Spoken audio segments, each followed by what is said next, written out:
बिहार विधानसभा चुनाव में सभी राजनीतिक पार्टियों ने अपनी पूरी ताकत झोंक दी है, लेकिन आज जिस शख्सियत से आपको हम रूबरू करा रहे हैं, युवा और युवा के साथ साथ इस इलाके का यानी भागलपुर के डिप्टी मेयर भी हैं और यहाँ नेतृत्व कर रहे हैं और लोजपा ने इनको यहाँ से अपना प्रत्याशी बनाया है।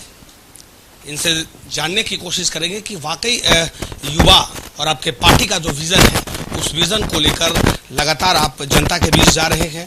जनता का क्या विजन है? देखिए, सबसे पहले तो आपके चैनल के माध्यम से मैं सभी दर्शकों का और आपका हृदय से धन्यवाद व्यक्त करता हूँ।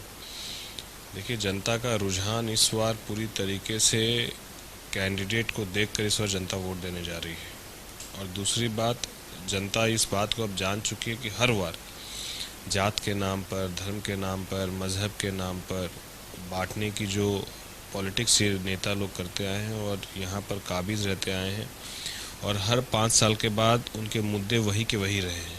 ना मुद्दों में परिवर्तन आया है और ना उनके राजनीतिक करने के तरीक़ों में परिवर्तन आया है। हम लोगों ने कोशिश की है कि राजनीतिक के तरीके को बदलने की, हम लोगों ने कोशिश की एक बेहतर भागलपुर के निर्माण की लड़ाई लड़ने की। मुझे लगता है कहीं ना कहीं इसको देखकर आज जिस तरीके से मेरे नामांकन में युवाओं का, महिलाओं का, अभिभावकों का जन सैलाब रहा, ये इस बात को प्रमाणित करता है कि अब शहरवासी या शहर के लोग सभी धर्म मज़हब से ऊपर उठकर जो उनकी लड़ाई लड़ेगा उनके साथ खड़े हैं। सही आपने कहा कि देखिए, इससे पहले जो विधायक रहे हैं, विकास की अगर हम बात करें तो आपको क्या लगता है कि आपके विधानसभा क्षेत्र में विकास हो पाया है?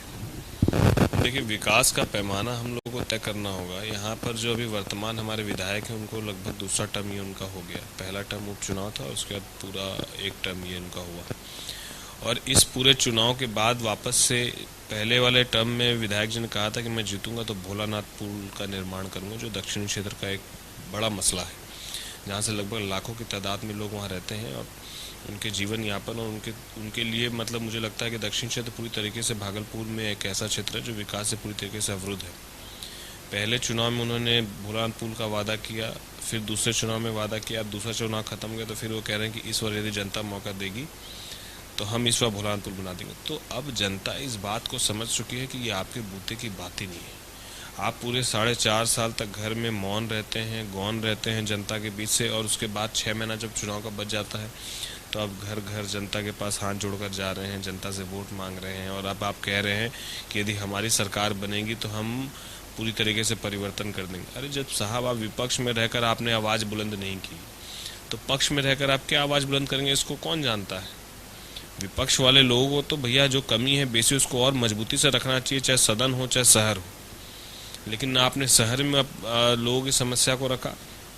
आज बुनकरों के हालात क्या है, आज फुटकर विक्रेताओं के हालात क्या है। आप इस बात को देखिए कि जो फुटकर विक्रेता सड़क पर बैठकर अपना जीवन यापन करता है, फल बेचता है, सब्जी बेचता है, हर बार अतिक्रमण हटाने के नाम पर उनके ऊपर प्रशासन की तरफ से डंडा और जेसीबी चलता है। क्या अतिक्रमण वो लगाते हैं क्या? जो पक्के मकान बने उनके ऊपर तो कभी जेसीबी डंडा नहीं चलता है। हम लोगों ने अपने कार्यकाल में वैसे फुटकर विक्रेताओं के लिए वेंडिंग जोन बनाने का काम किया, ताकि उस वेंडिंग जोन में वो पूरे मजबूती के साथ अस्थायी अपनी दुकानदारी कर सके, अपने जीवन यापन वो कर सके। हम लोगों ने दक्षिणी क्षेत्र में भोलानाथ पुल बने, जो मेरे कार्य क्षेत्र से बाहर था, बावजूद उसके मैंने मनोज सिन्हा जो रेल राज्य मंत्री थे, मैंने उनको जाकर खुद से पत्राचार किया। हम लोगों ने नंदकिशोर यादव जो पथ निर्माण मंत्री थे, उनसे हम लोगों ने बात की। बुनकरों के लिए उनके ऊपर लगे कमर्शियल टैक्स को हटाने के लिए नगर विकास मंत्री के समक्ष हमने रखा, उसके लिए हम लोगों ने आवाज़ बुलंद की।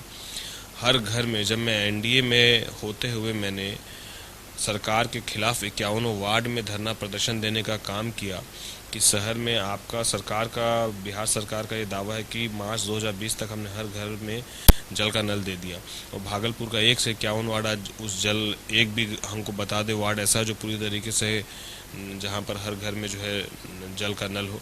तो ये सारी चीज़ें जो हवा आई थी, हम लोगों ने एनडीए सरकार में रहकर उसका विरोध किया है, क्योंकि मेरी प्राथमिकता पहले किसी पार्टी का सदस्य होना या किसी सरकार का हिस्सा होना नहीं है। मेरी प्राथमिकता मेरा शहर कल भी था, आज भी और आगे भी रहेगा। सही आपने कहा कि वाकई अब युवाओं ने मन बना लिया है और एक ऐसा प्रत्याशी जो युवा और डिप्टी मेयर इस इलाके का नेतृत्व कर रहे हैं और विकास बड़ा मुद्दा है। सरकार में रहकर अगर विरोध करने वाला कोई है तो वो है लोक जनशक्ति पार्टी। और लोक जनशक्ति पार्टी सिर्फ विकास की बात करती है, समाज का विकास हो, राज्य का विकास हो। और यही कारण है कि इस बार लोक जनशक्ति पार्टी ने ऐसे युवा प्रत्याशी को भागलपुर विधानसभा क्षेत्र से अपना प्रत्याशी बनाया है जो डिप्टी मेयर हैं इस इलाके के।